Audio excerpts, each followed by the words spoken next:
Hello, everyone.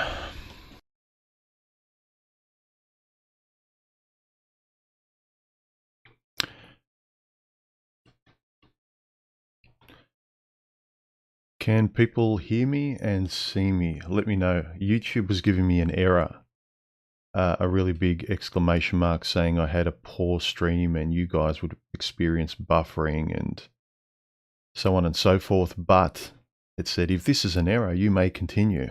So it really doesn't help me. Anyway, yeah. So look, I did a little bit of a test beforehand. I've got a new audio set up slightly differently just to make the things easier for me. How is everyone? Remember, if you guys wanted to ask a question, make sure you make them stand out with emojis or a lot of symbols, things like that. All right. Start asking your questions, guys. In the meantime, real name's not given. I just got done with work. I just got done sleeping.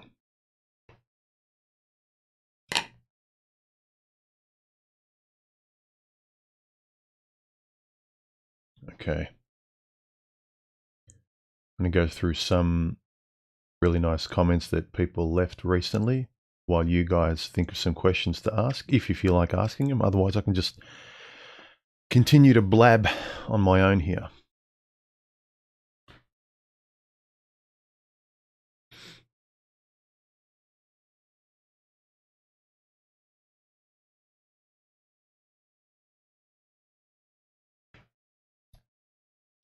Still got about a week or two left in my lockdown here until they ease off on the World War II restrictions.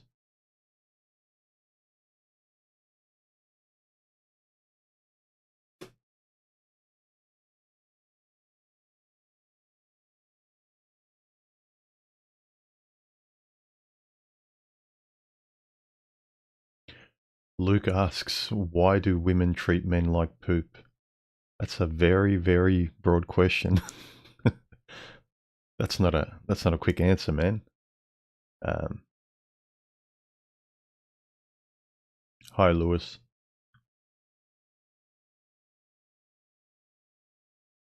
Bridges don't fly. How's the food storage for me? Yeah, not bad. I mean, I can still go to the supermarket and there's still food there. So it's not post-apocalyptic yet here.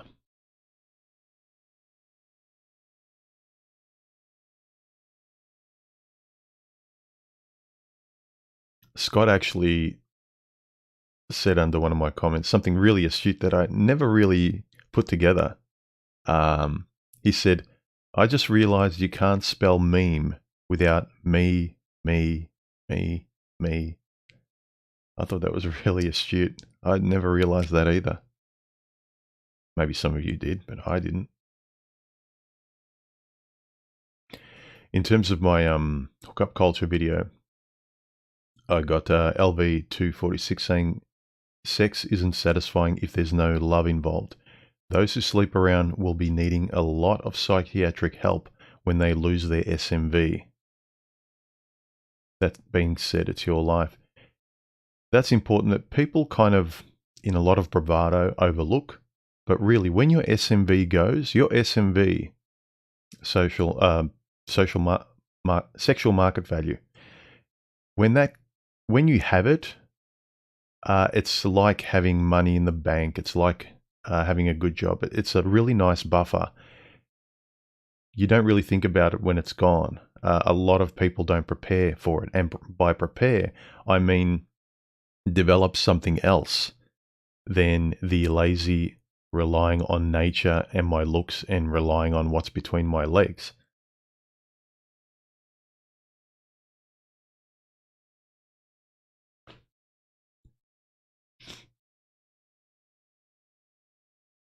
Migtow in the Wind asks, evening, or says evening.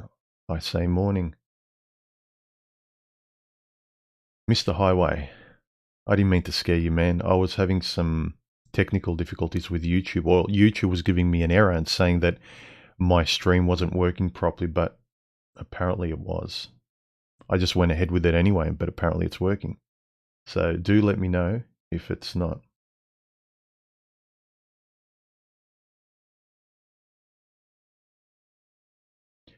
MGTOW in the wind. Do you think YouTube will start cracking down on channels?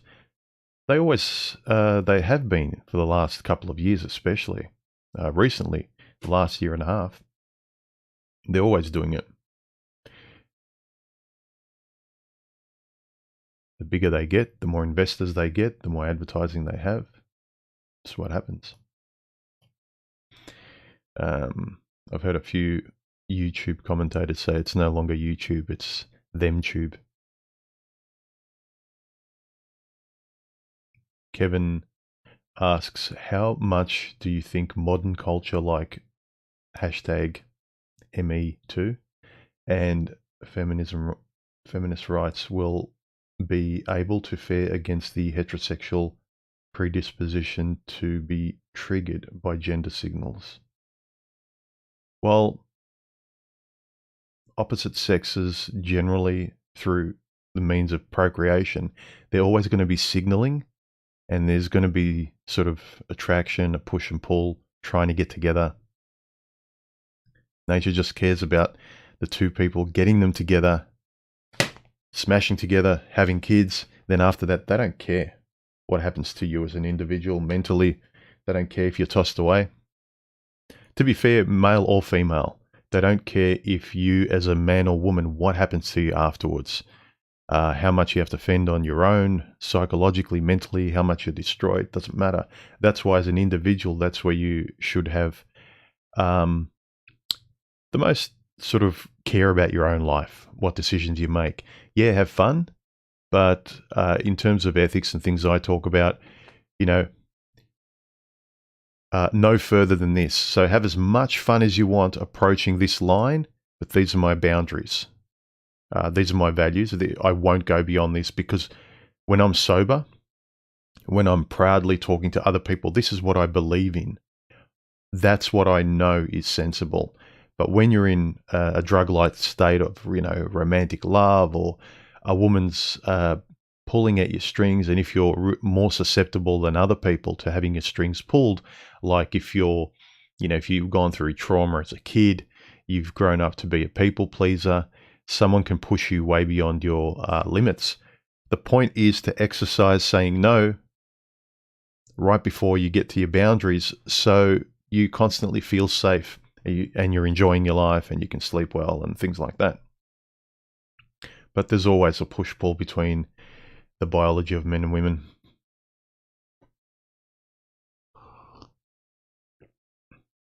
Mr. Highway, hey man, the production value on your vids is insane. Thank you. I try. Why do you make content? As you've stated before, you have other hobbies. Yeah, I do. I really enjoy the conversation. I mentioned, I think once or twice before, the two reasons in tandem. When you have a conversation, you want to speak. You want to express yourself. It kind of knows you're engaged. It makes you feel like you're engaged in being alive. When you're talking to someone else, they hear you and they talk back to you, you hear them. So it's kind of being engaged with a life through human beings, interacting, talking, fun. They say something, you laugh. You get a great chemical rush. Basically feeling something through conversation. I started YouTube channels because I didn't really have many or anyone in my life that I could open up and talk about these things, like the things I saw that mattered to me, men, women, society, and so forth. Most people are your average pedestrian cardboard cutout that gets married because that's the thing to do now, because every other lemming is doing that, whether or not I'm ready for it, whether, they pick the first person that they can tolerate and go, okay, yeah, let's have babies because that's what we're supposed to do. I shouldn't question anything. I was always questioning a lot. Now you can argue whether that's good or bad, but for me, I could not push myself past the point that I couldn't come back from. But yeah, I made content basically to be able to express myself and also to find the tribe of people that I can openly have conversations with. Because this is just me having a conversation. When you write, it's having a conversation. If you make music, you're having a conversation in that way. And sharing it with others as well is extending that conversation and making it tactile.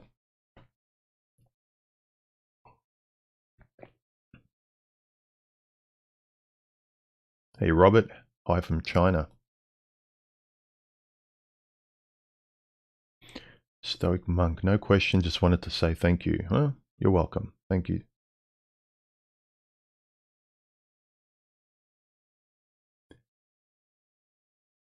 Garuda Ghost. Human. At the end of the day, nobody is 100% red pill. I agree.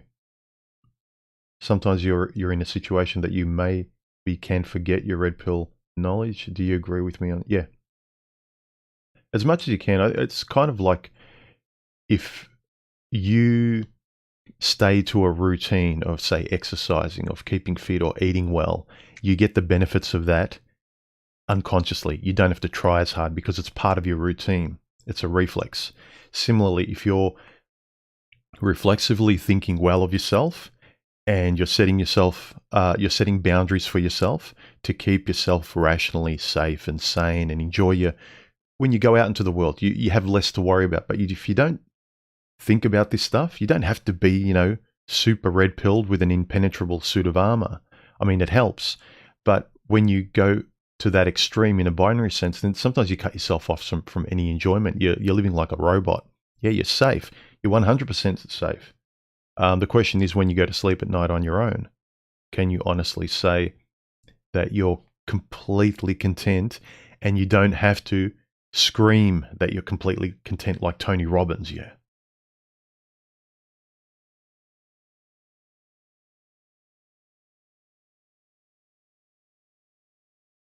Thank you, Mark T, for the super chat donation, man. I really appreciate it. His question is, I believe in ability to adapt to an ever-changing world, but what is the line between adapting and caving in? I struggle with this now more than ever. All I could suggest is similar to what I've just mentioned about when you think about this stuff, say, okay, to get along, this is normal. It's sensible to have a give and take. Like, the world can't just listen to me all the time and do everything I want. That's not fair. It's not reasonable, and it's not rational, right? So, for instance, if you talk to someone, you talk and they can't just listen. You have to have a conversation. They have to listen to you, and then you have to stop talking and they have to speak, and then you listen to them. So for me, calibrate yourself towards fairness. But if the world or women or anyone is taking always far more than you're comfortable with, that you're naturally comfortable with, not that you feel annoyed and bored and feel silenced, but that you can speak as much as you want and you fairly allow others to, listen to that. Tolerating a lot through life is the worst. It's a slow death. But yeah, you want to be with people in the world. There has to be some sort of give and take. Christopher asks, what would it take for you to get married if you know she's the one? Got to hear the list.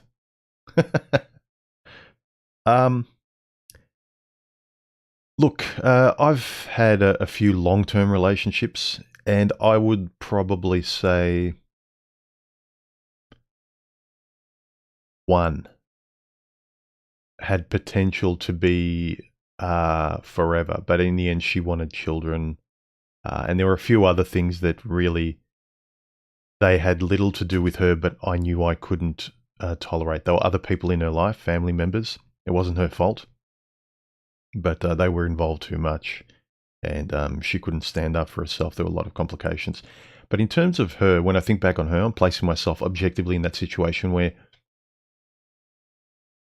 a friend of mine, Igor on Discord, made a good sort of test that if you're so inclined that you're open to marriage or you want to get married, the environment is very dangerous.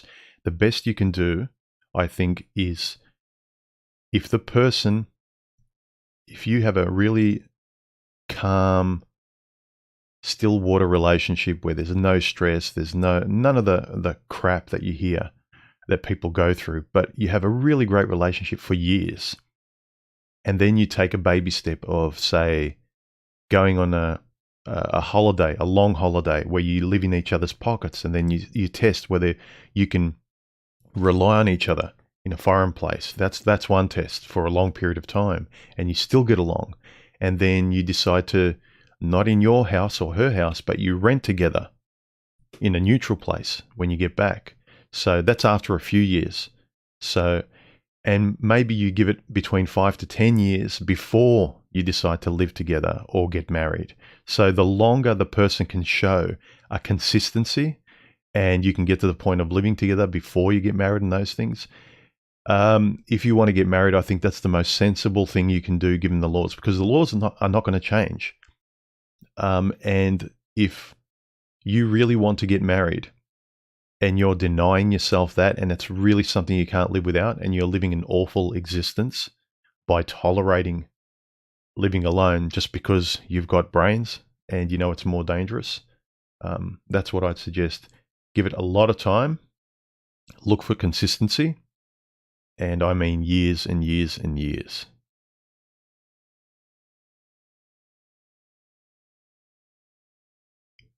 Dunstan, why are so many young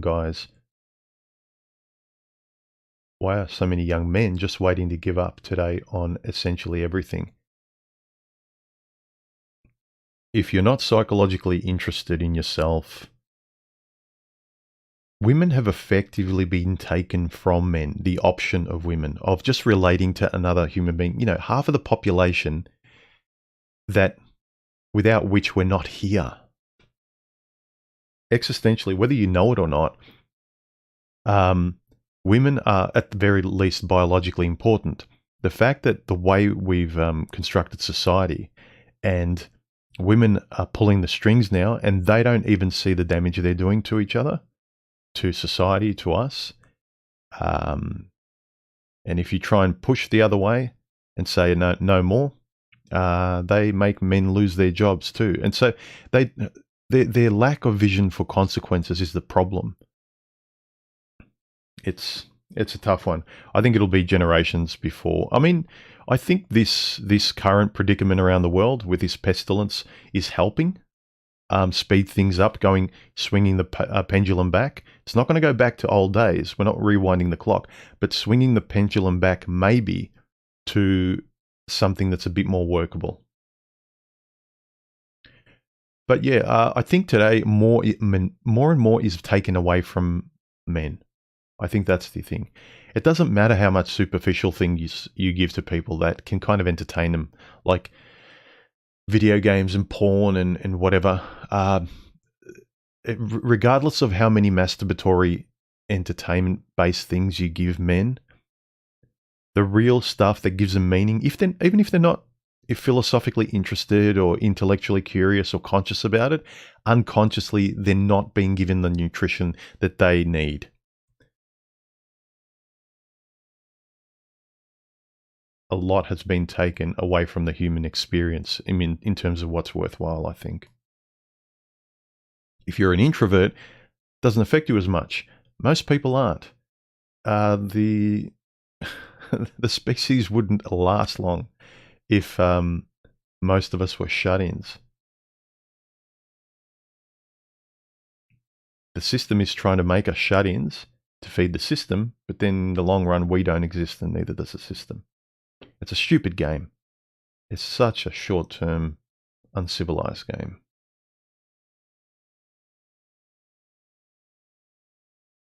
Okay, here we go. We're getting some questions now.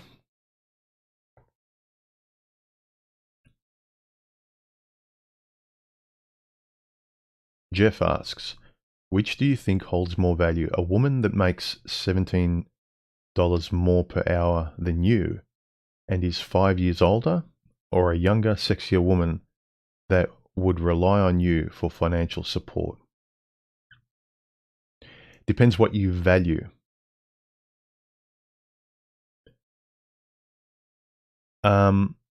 If you value stability and you being in more control, the younger woman that relies on you. If you're more of an individual, um, but also a woman that makes $17,000 per hour, $17 more than you per hour and is 5 years older, that's just financially based. I think that's more if you're an outgoing person that you buy into the traveling and dinners and all that kind of stuff, the superficial life. Because for me, at the heart of it, what is good about relationships, friendships, or romantic is everything but the superficial. That's what makes you value them. Because if I can replace you with someone else who makes $17 per hour or $20 per hour, or someone who's 5 years younger, 10 years younger, a little bit more beautiful, what did I really value, especially in you? And that's what I question guys who get married. What's so special about this girl that clicks with you? You know, very really significantly. That's miles apart from any other woman. That you can really say, this is why I value her. I clearly know why this individual and me click. I clearly know. Again, know thyself, and then you'll know your life a little bit better, a lot better. And then those kind of questions, is it better that she has more money and is slightly older, or would you rather have someone younger who relies on you? Depends on what kind of dynamic and burden you want, compared to less of a burden, but then you hope the person who's more independent and stable, even if they are older, has a level head. You have to judge the person on their merits, and that's the whole part of relationships. People want the laws to fix things, so we have to think less. But if that's the case, you might as well go to arranged marriages then. If you're going to pick someone, you got to consciously pick them, and to be conscious, you've got to be interested enough in this stuff and yourself. So you can't have it both ways. I'm not saying you, Jeff, but I'm just saying in general. Um, when people look for solutions from the government, from women, yeah, they make the situation worse. But at the base of it, get yourself really clear and very clear about your boundaries and what you will and won't go past, what you won't choose, what's not good for you. That'll serve you well as a base. Everything up from there is particular to you and how you want to live, what direction in life you want to go, whether you want children. Then you can decide more clearly those other things and other people and other lifestyles that accommodate you after you've actually seen who you are. My phone's ringing. Like it's in the other room. Hopefully it'll stop, gentlemen. Do you think feminism created MGTOW? Yeah, a lot of people think that MGTOW was a reaction to feminists. I'm not sure directly, but it wouldn't surprise me if it had a good deal to do with it.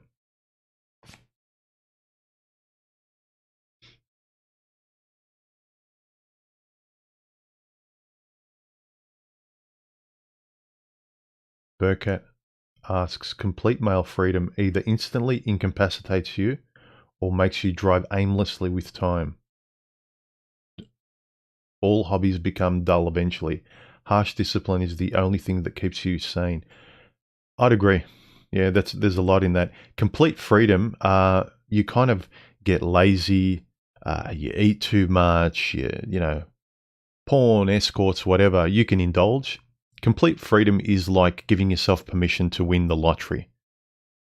You can do anything you want, self-confidence, there's no boundaries. But then you have your foot on the accelerator without any discipline and out any focus, you'll eventually run off your own cliff. Yeah, complete freedom is great short term, dangerous long term.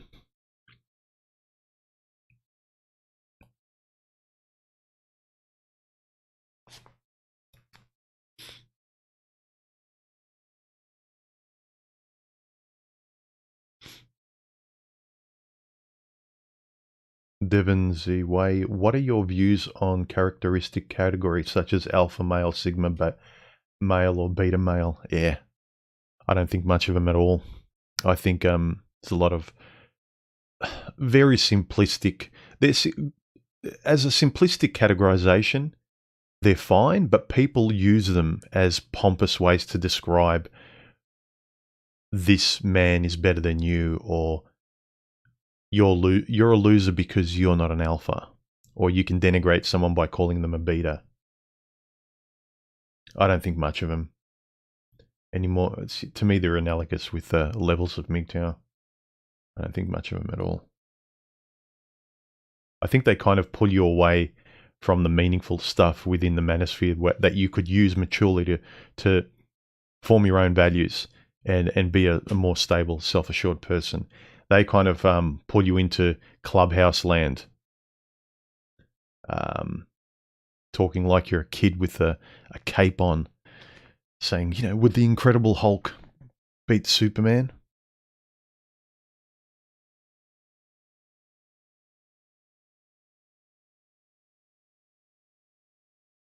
Silverman says, men like the idea of marriage, but the reality of it will crush them. Guess it's true. Men do love idealistically. Yep, good point. We do. The thing is, with other things in life, I can understand why a lot of men do love idealistically, because other things in life, if you idealistically go in a certain direction, you can actually get rewarded a lot.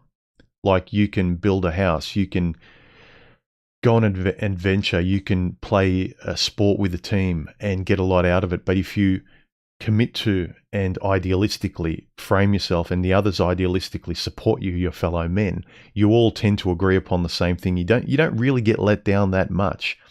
The problem is women think completely different to men, and we think that women have the same frame of mind idealistically as we do. Women are idealistic in the moment. We're idealistic, and it just carries forward, and there better be a good reason for us to break our promise, because honor and things like that are important to us, all connected to survival. But yeah, we do love idealistically.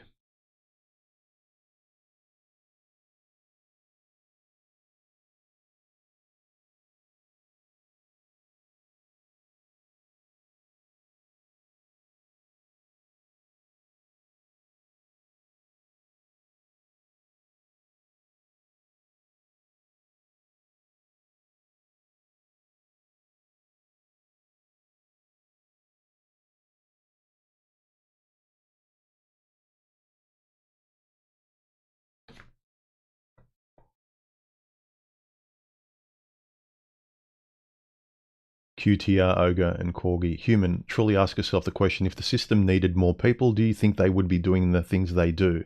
Because they could, and a lot of the problems, because they could, and a lot of the problems by getting rid of welfare. Yeah, a lot of stuff that's happening in the world recently, and especially now. A lot of things are being fixed, you know, depopulation, they've stopped immigration, they're controlling us more. Like, there's just a lot of things in terms of them gaining control again of the world going too far. Whether or not you want to think it's a conspiracy is up to you, but it's working out in not in the favor of us, but trying to normalize things, let's put it that way.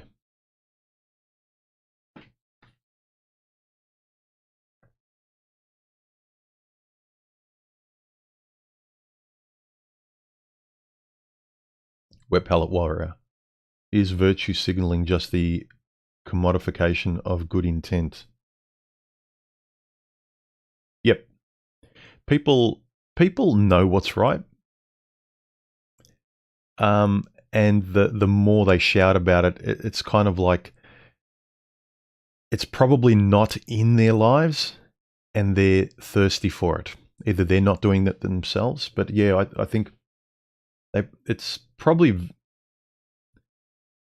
genuine in the sense that it should be important, but most of the people that are virtue signaling are too lazy to practice it.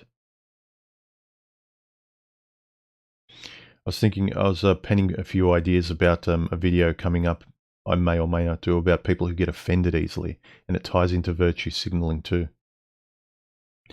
Let me know if the video and audio is still coming through okay. I'm still getting these stupid errors saying my audio bitrate is lower, my video may not be showing to you guys properly.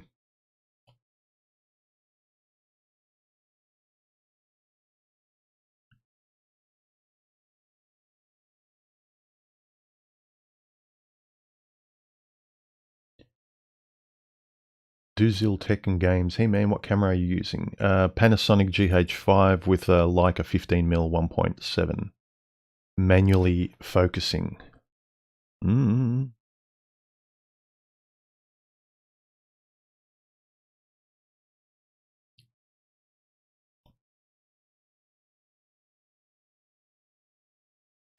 Yeah, Awakened Vagabond. Feminism didn't create MGTOW, it just made it more commonplace. Yeah, it's like feminism started to come out, and then men are just being rational. And then all of a sudden, some organic term like MGTAW came around. It's like, oh, I can talk to these men about all this, you know, I can talk to men about all these in the world. So I don't think MGTOW is a flip side to sort of feminism, as in where it's just as bad. It's a sane reaction to insanity.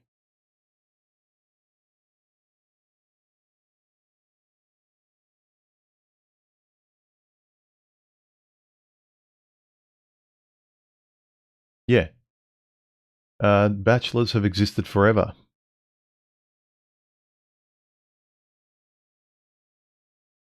Yeah.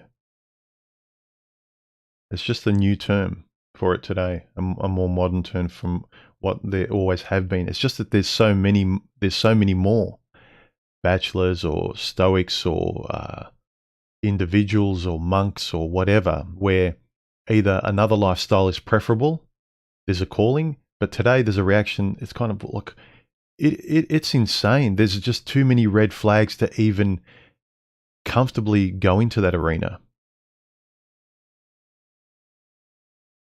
You literally have to have blinders on and not care that much about your life, or have had so much childhood trauma in a Freudian sense that you don't care about your own life, your own safety, your own needs at all, and you don't care about getting the short end of the stick. You don't care about fair human relations.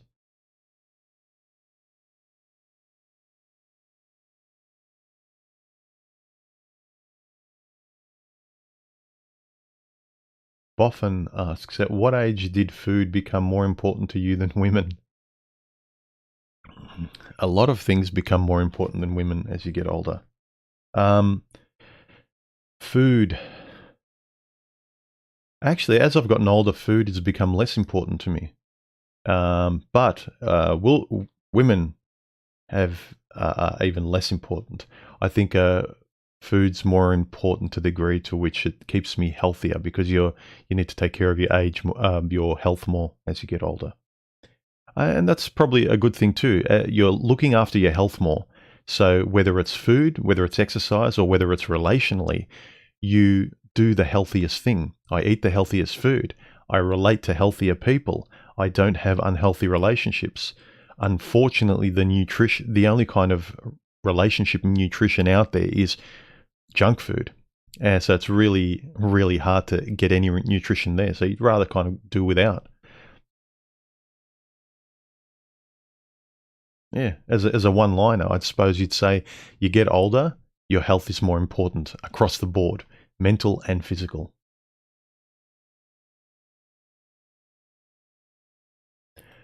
Ozpexel, what do you have to say about tradcons who say that getting married and getting with women is a necessary and entertaining evil if you want to be fulfilled or have a family? If you have that strong pull, it is. What can I say? But again, do you just pick anyone? Do you have no values? And if you don't have any values and you just say, well, I'll do what I'm supposed to do, I don't know. I don't have any boundaries, I'm not a strong individual that knows what to stand for, what kind of father will you be?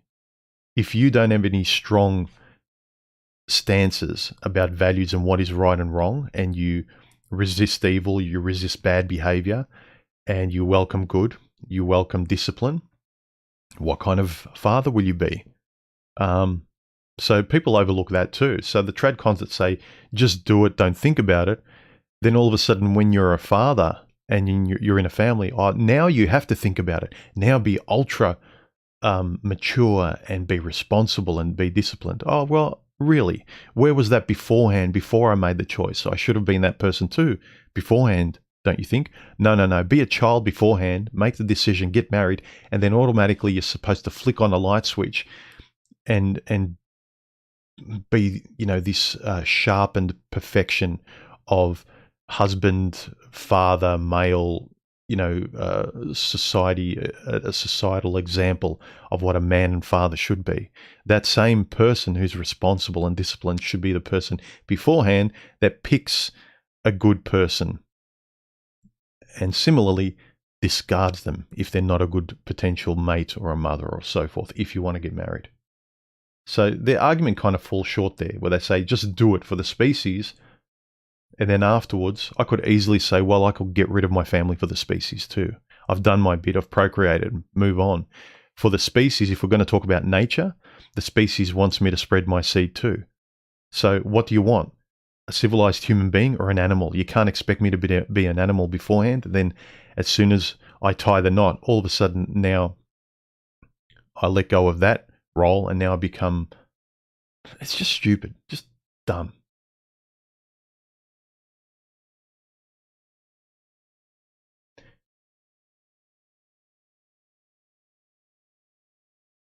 Travis asks, how am I coping with the lockdown in Melbourne? I don't mind it.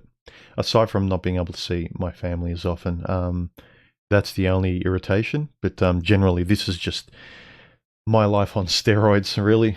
I'm pretty content. Probably says a lot about my personality and why women, after a while, when they find me different to other guys, refreshing, they find out, oh yeah, I don't like this. This guy's life is fairly predictable and fairly sedate. My life's not very exciting, but I like it that way. Selling asks, should we shame simps? Is there any point? Is there a point? I don't think shaming. I think ignoring them. I mean, men are shamed enough. Unless they're being aggressive, whoever they are, men or women, if they're attacking you, you've got the right to defend yourself.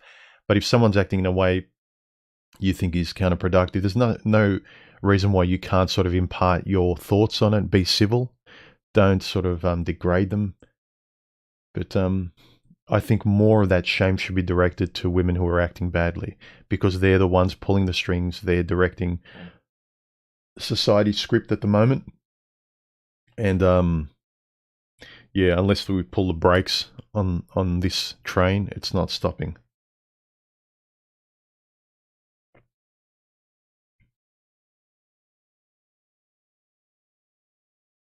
Yeah, Armored Ghost.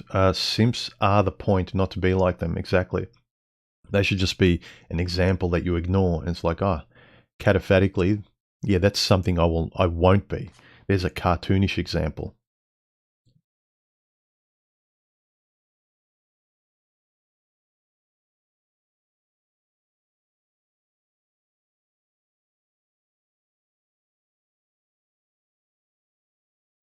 Thank you, Mr. Highway, for the donation. His question is, why can't men let go of the picturesque 50s fantasy? It's a blimp in history. It was the exception, not the rule, for how society operates. I think mainly because we've still got relatives that are alive we've spoken to. So within our life, there was a tactile experience of this person was real and the life they just had was real. And I really admire it. And it's just gone. And in the same way we regret past relationships that have ended, they've just left our grasp. And I think with the elders that we loved and mentors and grandfathers and so forth, their life that's so much better than ours was, in some respects. Yeah, they had hardships, but in terms of family life, relations, and things like that between men and women. We think, oh, damn, you guys had it so much easier in that way than we did. Whereas a couple of generations later, I mean, we're not looking back to Greek and Roman history and going, oh, why can't I go back to that? Because it's so far removed from our experience. But it's easy to miss something that's more of a tactile experience in your life, where you've spoken to and seen your grandmother and grandfather. You can see their relationship and how they treat each other and how they get along because of the rules that were baked into them. You go, oh, why don't I see any of that in my generation? That's nowhere. I think that's mainly why. It's a misnomer, like the 50s aren't coming back. But I think those values we admire because they work. It works so well in men and women getting along with shared rules that both of them adhere to as much as possible. They didn't transcend those rules very often.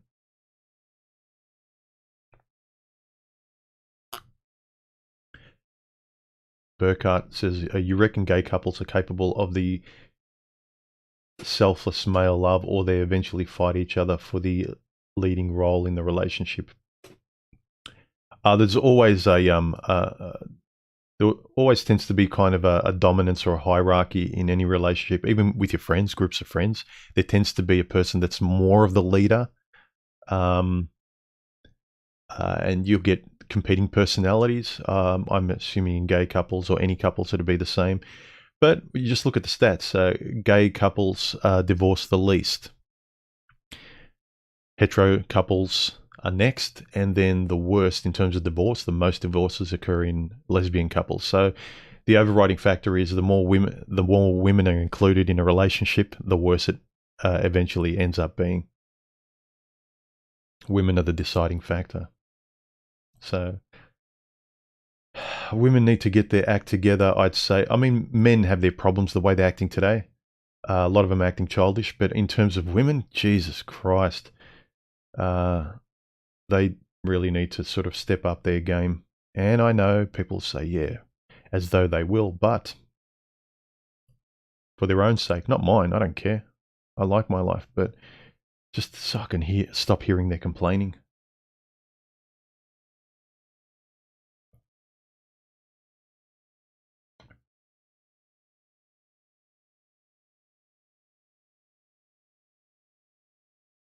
Genesis asks, human, did you ever fantasize about being a sage ascetic when you were younger? No. No.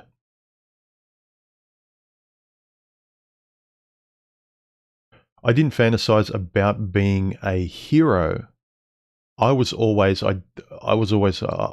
want the spotlight on me, but I had this feeling that I didn't like being afraid.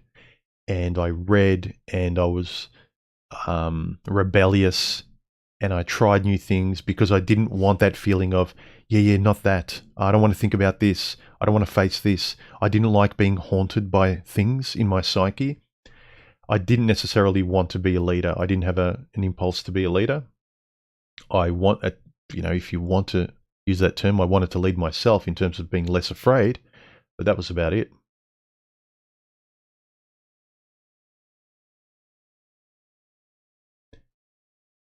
Captain Pizzazz. So what are people that don't get offended easily? Non-SJWs? I don't know.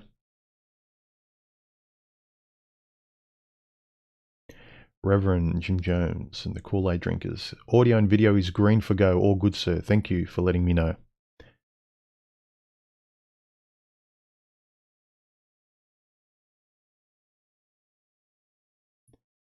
Jeff asks, would you marry a foreigner from the Philippines, or do you think it would lead to problems in the future? I've never been attracted to kind of foreigners who, judge me as you will, but if I can't, communication, getting along with someone like this in a conversation is very important to me. So I have zero attraction to when I see guys go to a foreign land and the wife can't even speak English. Yeah, she might be pretty to them, but if I can't have this really close bond and friendship with someone, it means very little. At best short term, but I wouldn't uproot my life for that. Someone I can barely talk to, has got different values. No. Perhaps if they sort of had my values and spoke similarly, I want to be able to communicate, feel a familiarity with them. I'm not maybe that's a reason why I was never big on traveling. I'm never drawn to the foreign. I never have this hunger to go somewhere else that isn't me. And I found out as I got older that was the same with women. Yeah, you get the exotic pull of something different, but then you soon realize after one or two people that are so-called exotic that there's nothing to keep you there. There's no longevity there. There's no familiarity. There's no common ground.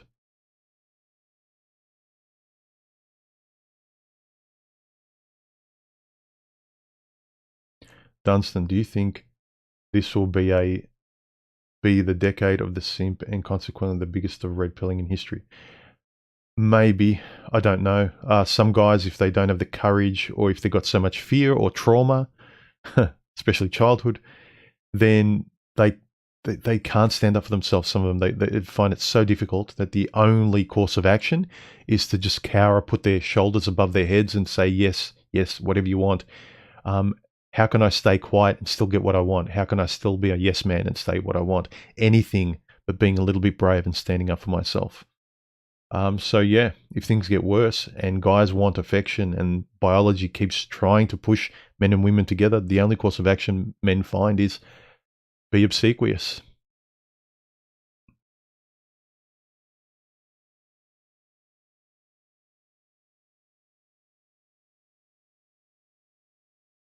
Spexel, on the food and health thing, how would you eat if the only thing you had available to eat all day was junk food? Can you make a parallel with women? Yeah, that's true. You just eat the least amount possible, or you pick the things out of it that are the worst. I suppose that's an analogy with kind of how I go about dating today. In the rare cases times that I do, is with all the junk food out there, I'm very particular with how much I eat, and I try as best I can is to pick at it and look at the food beforehand. And I'm fine with fasting. I'm fine with being on a diet. I'm not. I don't kind of lose as much control as I. And I was always fairly disciplined compared to my friends when it came to relationships and food and working out and stuff. So it's gotten easier as I've gotten older. But yeah, you could make the analogy, all there is junk food. How do you eat now? Because for the majority of biological men, it's part of nutrition. You could argue, well, you don't really need it to survive, but practically, structurally, maybe not. But mentally, when you look at the mental landscape of how many men are frustrated, angry, how can I put it? The rate of people turning their own lights off permanently is going up with men. It does affect men.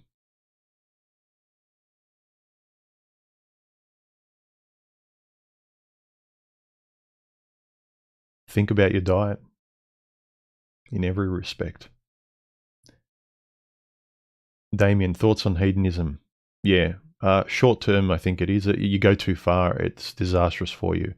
You eat too many donuts, heart disease, you'll die sooner. You get nothing out of life. You don't feel good about yourself. You can't sleep well. Joints, medication, just all that stuff. The healthier you are mentally and physically, the more you get out of life, generally speaking. That's what I found.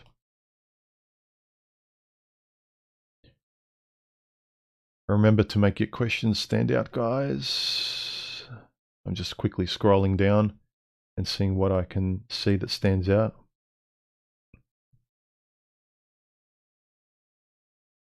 And make them sensible questions too. PMGB, query, what sort of rites or of passage for young men are missing these days? Mentorship from men that they used to get much more of in history. In some parts of history, it was just expected. It was completely rare that you didn't get that mentorship. In some cultures, it was 100% guaranteed that during puberty, that cord between the mother and the son was severed, and there was a ritual where he became a man. And then from then on, it was about men calibrating him as a man in relation to women in the world and how he would operate. That's gone. The mentorship of men is gone. I'd say that was the single biggest factor. Ospexel, why do you think women have such poor taste in music activities, and why do they act so cringily in social events? They operate by emotion. It's kind of what press this button that makes me feel good and tickles me. Tickle me, tickle me. The context doesn't matter with them. If music sounds good, that's the effect of it matters to them, not the substance. So you'll notice they could have sort of a gangster thug singing in a song, but the music is some sort of R&B rap musical. It sounds really good. It sounds romantic. The beats. You listen to the lyrics. It's about him just wanting to sleep with her, and it's all about money. It's not about any kind of good values, but the effect of it sounds good to her. So women like the spectacle. They don't like substance. That's why they're such poor judges of anything, really. Burkhardt, what's the European country that your ancestors immigrated from to come to Australia? Without getting too specific, the Balkan region. Let's say from Italy to Russia. More Russian.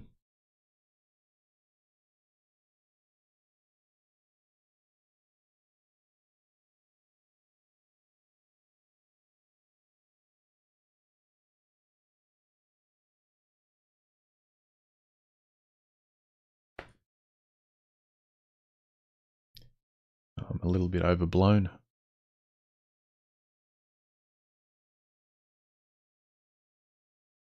Human. Have you ever read Dr. Glover's No More Mr. Nice Guy? No, I haven't.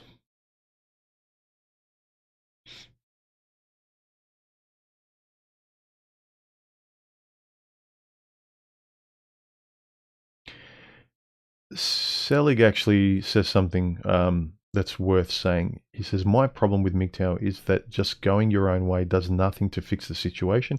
It feels cowardly to just remove yourself from the equation. Can't be just me. This is important. If you don't have anything to go to, it is cowardly in a lot of ways. It'll stop you from a lot of pain. But if there's nothing for you to go to, people keep forgetting your own way, the direction towards something. For many guys, there's the relief of getting rid of danger, being sensibly safe and self-protective. But the existential emptiness, cowardly, it might be a harsh word, but you could say it's common sense. But if there's nothing to go towards, life is often worse for those guys that aren't intellectually curious. They're not individually focused. They're not interested in values and morals and ethics and developing their own moral philosophy. There's nothing there then if you don't have a muscle that wants to do that. So, yeah, that's something to keep in note, keep aware of. Important to say. So, yeah, do or die.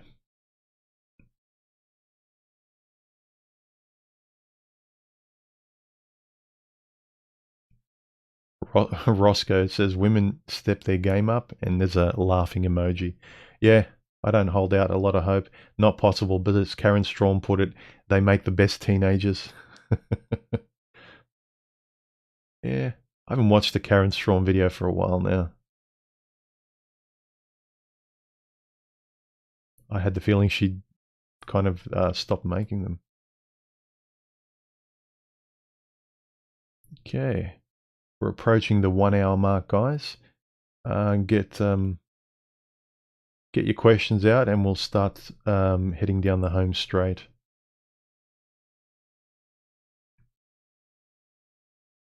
Any thoughts on gay conversion therapy being banned in Queensland?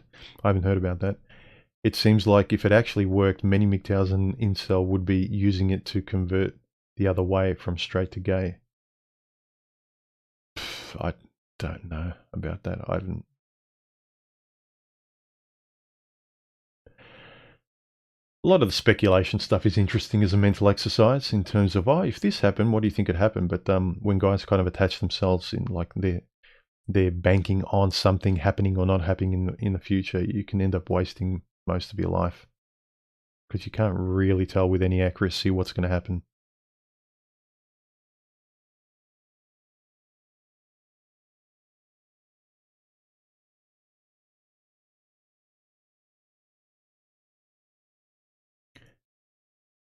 Fired up rabbit. How do people clear their mind of the image of their woman having been defiled by other men in her past? I don't know. I never had that. I didn't care. I have a friend that was a big thing for him when we were younger. He just was really, really disgusted if a woman wasn't a virgin. She had to be for him. I understand it because it's common. I understand it biologically in terms of a woman that's got actual values who can discipline herself and has self-control because she knows what she values. She values herself to that degree. In terms of you not being able to get it out of your own head, that's a process for the individual. I don't know. If you're a similar person, it's easier, as in you won't have sex before marriage, then I think it's easier to process that because you're saying, look, I'm doing it. This is what I reciprocally expect too. But then if you kind of do the contradiction of, yeah, I do it, but I expect a different value in return, that's kind of where you can frustrate yourself. That hamster wheel of do as I say, not as I do.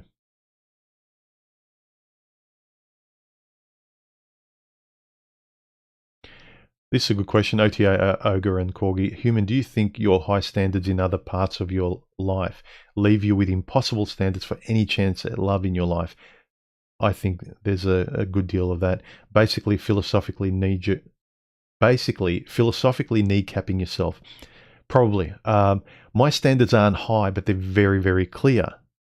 Most guys might have higher standards, but when it comes to a woman, they're kind of drunk and the standards disappear. I don't get drunk. I don't drink, funnily enough. I'm very much a control freak. I like discipline. I like routine. I like stability. Philosophy gives me stability for myself, and then I know that someone who's very different, we're going to mess each other's worlds up. So it does kneecap me, but at least I know if I meet someone where it is working, I have more of a security. But yeah, you're right. That's true. My high standards in other parts of my life spill over there.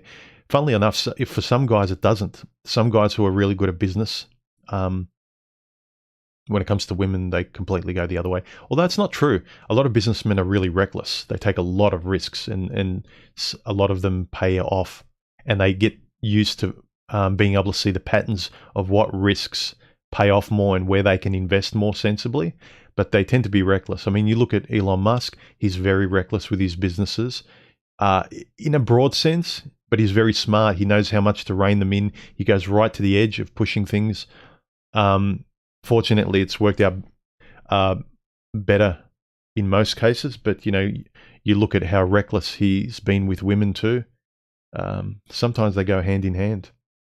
But yeah, the more disciplined you are, you ask and you react to that same discipline in someone else, or you're a bit deterred by someone where you can sort of see they don't have that discipline.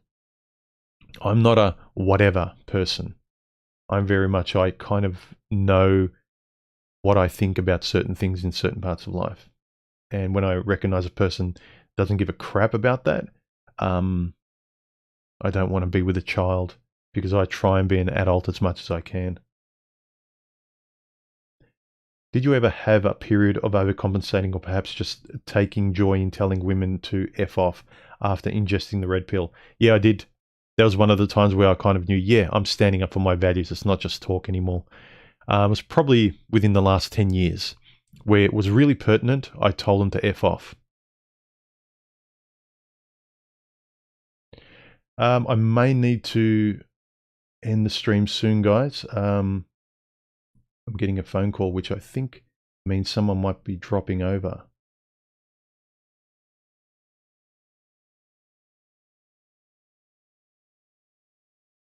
So give me your questions and we'll wrap it up. Hey Joe says, I found that observing and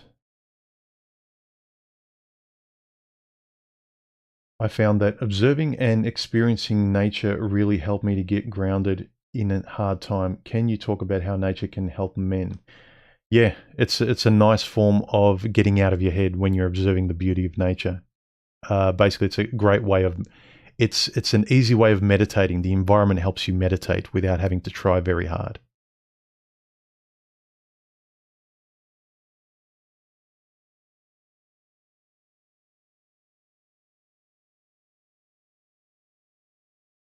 Luke says, men create, women mimic. Mem. Yeah.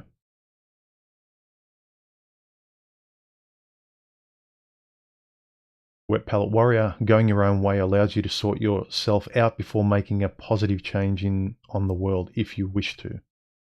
Perhaps, yeah. Yeah, makes sense. Yeah, do not play a game you can't win. But also don't use it as a convenient excuse to do nothing when you can do something to improve your life. Recoverable risks, rational recoverable risks, I don't see a problem with. Being reckless and insane, yeah, don't throw your life away. It's better to be safe.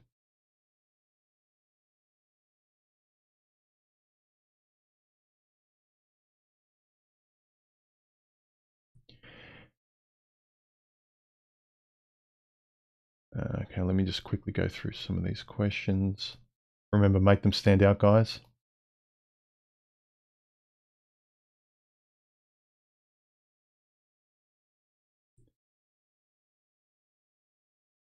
Ozpexel, what got you through the drama of teenage love? I had a lot of acne when I was a teenager, so that kept me from a lot of dating. I was frustrated, so basically I was kind of ashamed of my appearance. I think I made up for it in my 20s and 30s. I felt like I was denied. I also grew a couple of inches in my early 20s, so basically it was like coming out of prison when I was in my early 20s.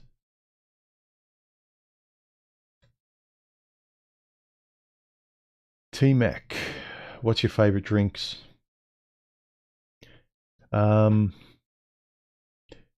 My guilty pleasure that I don't drink that often, I don't drink alcohol at all, but is Pepsi Max.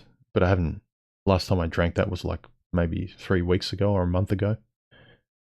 But favorite drinks, usually tea and mocha coffee with good dark chocolate. Hey, James Von Maxwell. How you going?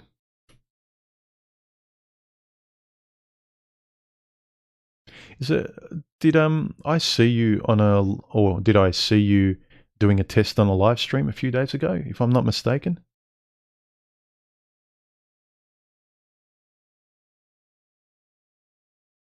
Sorry, hamster. I should refer to you by the proper name, not James Von Maxwell.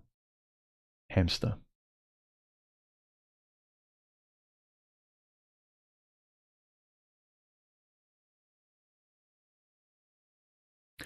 SB26. Human, what were qualities about your father you admired? Good question. Was he a good role model as you grew through life? At heart, he was a great role model that I suppose helped me properly get offended at and be resistant to the bad qualities in other women. My mother and father had a fairly good marriage, and they respected each other. And my father was the kindest guy.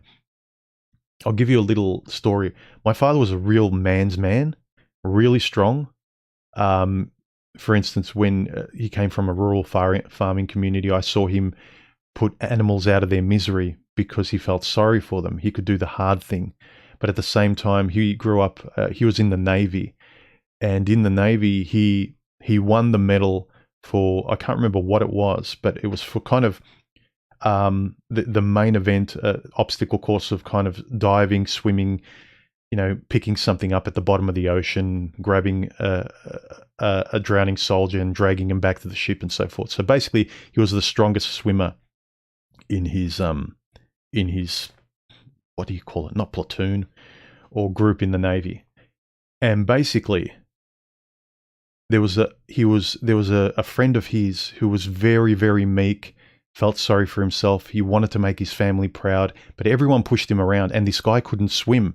But this poor guy, this friend of my father's that my father took under his wing, everyone teased him, and often they would throw him off the boat, and they would laugh and watch him splash around almost drowning. And my dad would help pull him out and tell the guys to calm down. So my father was a natural leader, and he was really well respected.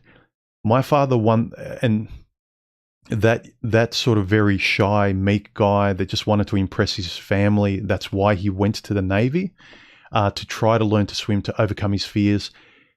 My father felt very sorry for him. At the end of their tour, my father gave him his medal to show his family so he could make them proud. That basically encapsulates what the values of my father. He was a really, really good man. He treated people really well, but he wouldn't take any shit.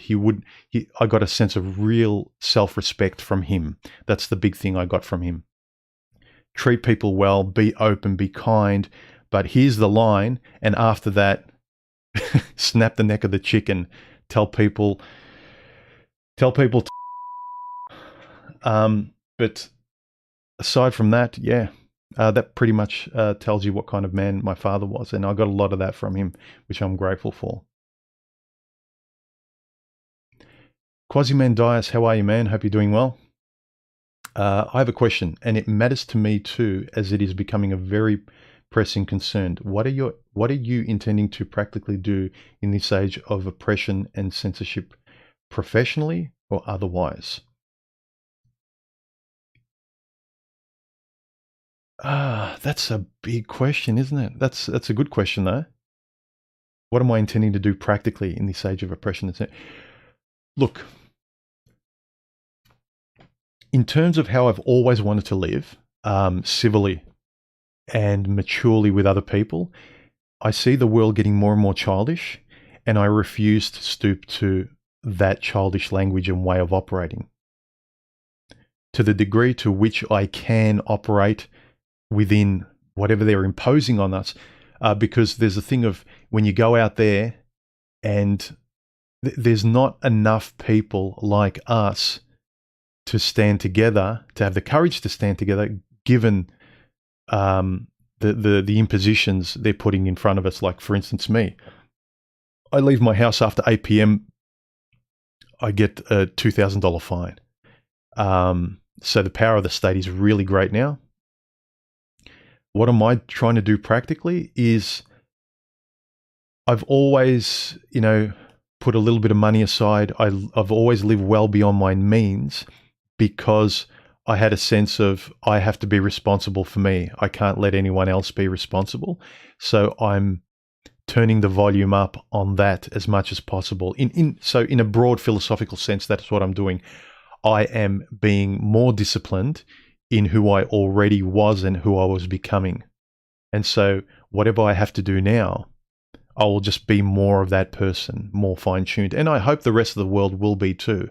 If you were completely childish, now you have to grow up a bit. So I'm having to be more mature, more disciplined, more responsible.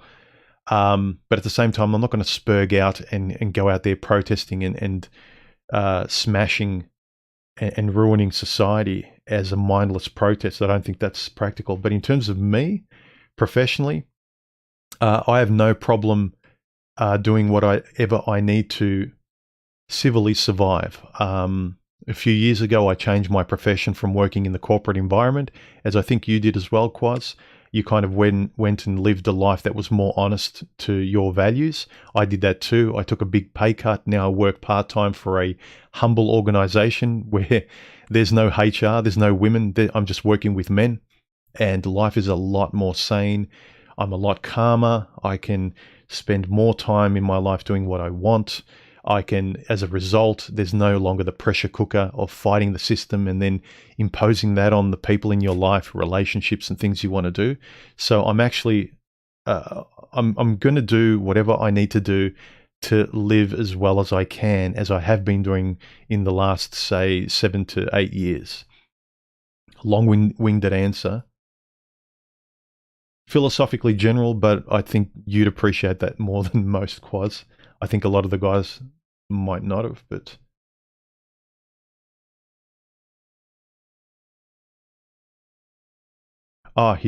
there's more of his question. In professional or otherwise, in interest of protecting your own autonomy by strategies my strategies tend to the extreme, of course, but the conversation is real. Yeah, yours are practically extreme. I'm looking in terms of your lifestyle, the boat, being able to just sail off. I haven't developed that. I've got my own home base, as in a home, a humble car, friends, and a very humble lifestyle. I will do whatever I can to protect that. But if it comes to that kind of post-apocalyptic people with clubs coming to your front door, smashing your windows, and we're all become barbarians and it resembles Beirut, that's another choice. I'll need to make a decision. I'll need to fight my way out of it.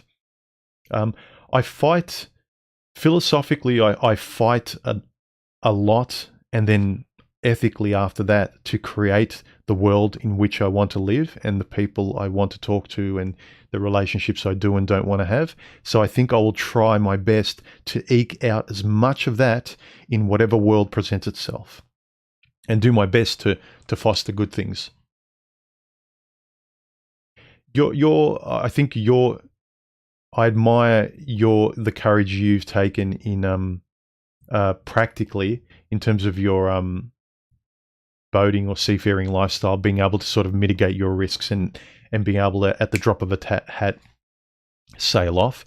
But I wanted to ask you as well, was that it sounds like you had an interest in that, and you said chronologically when you looked at your family history, you had seafarers in your blood. I never had that. I had, I've got a lot of not so much seafaring, but inland Viking sort of barbaric Russian Siberian blood in me. So mine is more protecting my fortress. Yours might be more seafaring. So I wanted to ask, did you find that an advantage that you naturally gravitated to wanting to explore the boating lifestyle, and then later on through your philosophy you go, oh well, these two things make sense, and I'm fortunate enough that I can now practically dissociate myself should hit the fan. Whereas me, my base isn't on the sea. My base is very much inland. I hope that long-winded meandering answered some of your question, Quaz.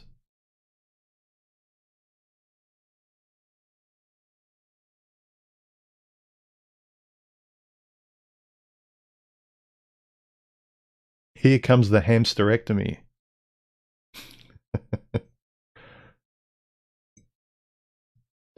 Devon Ziway, how do you respond to other men who try to compete with you,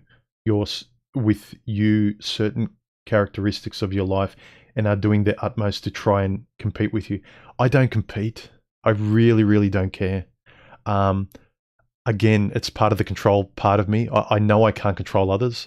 If I'm fighting somebody else, it's an endless loop.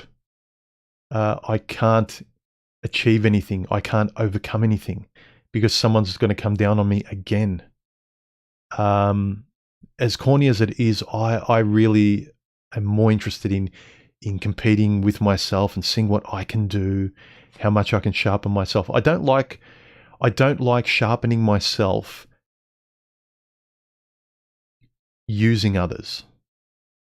I like the shoulder to shoulder relational conversational um ability of, yeah, the conversation with others, not the competing with others. My nature is more aligned with that. I never needed to try. It just came naturally for me. That's where I found um, a lot of fire, a lot of development.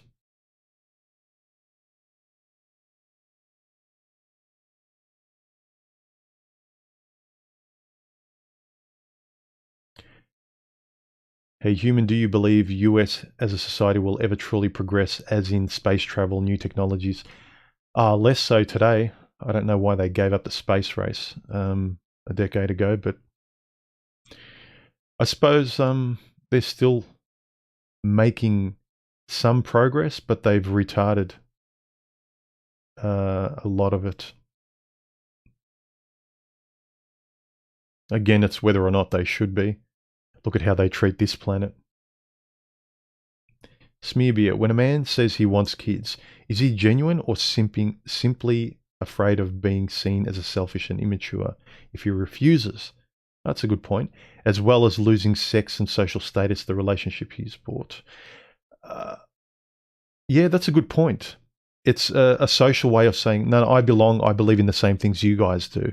Meanwhile, he hasn't really reflected on, do I really want this? Why am I scared to death of it? There's something in looking at the instinct of, why am I afraid of this? Why am I nervous about this? Why doesn't this feel right?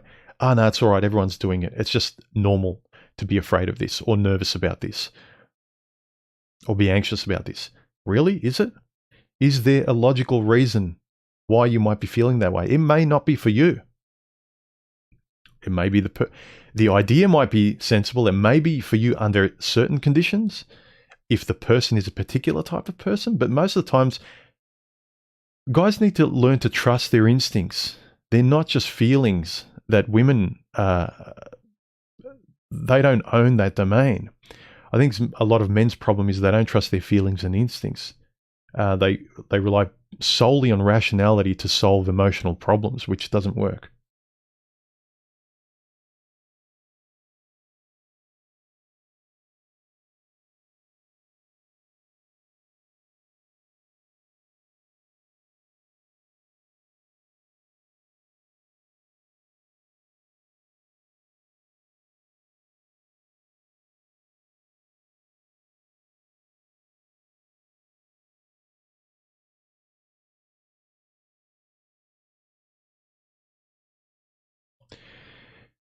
B26, thanks for answering my question. No problem.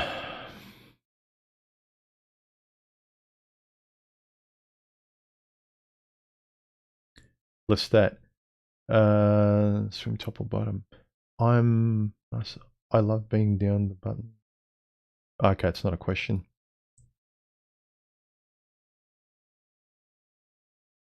Alpha Dog, thank you very much for the super chat, man. I really appreciate it. His question is, just wanted to say thanks for 3 videos.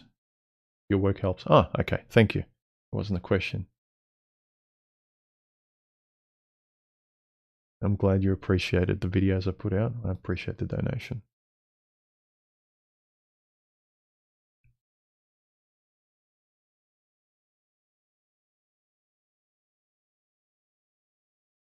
Cheeseburger, what do you think about organizations that keep pushing women into roles in which they are unqualified compared to males? Yeah, they're being exploited. They're using them. There's a lot of psychological manipulation going on today, much more than it did in history. They realized after World War II, you can no longer overtly club people to death into submission. You have to psychologically club them into position and make them do what you want. It's easier to do that with women.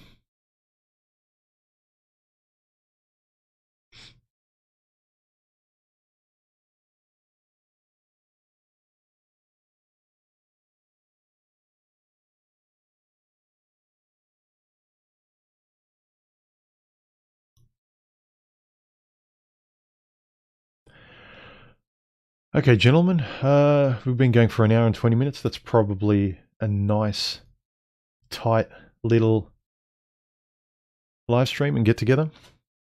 Thank you for all the questions. Thanks for the great comments under the recent videos. What I'm proud of is a lot of guys are commenting on how great the comment section is, and you guys are just throwing back and forth and chewing on the ideas and giving your point of view, which is great because I can only have my reference perspective and what I think in the moment, and then all of a sudden some guy will comment and say a point of view that I didn't think about. I think, oh, that's great. How did I miss that? Or I completely didn't think of that. That is brilliant. I wish I put that in my video. And so sometimes I put it in a subsequent video, or in these super chats, or I let you guys know about it in the next one, because they're so good that conversation, that nugget of information is worth saying. So thanks for keeping the conversation going, guys. Thanks for dropping in, and keep the comments coming under the videos. Remember to hit the subscribe, as cheesy as that sounds, to keep my videos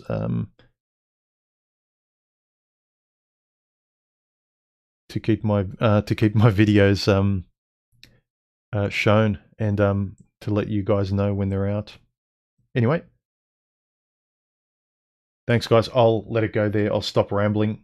Have a good day, and I'll talk to you very soon. Bye.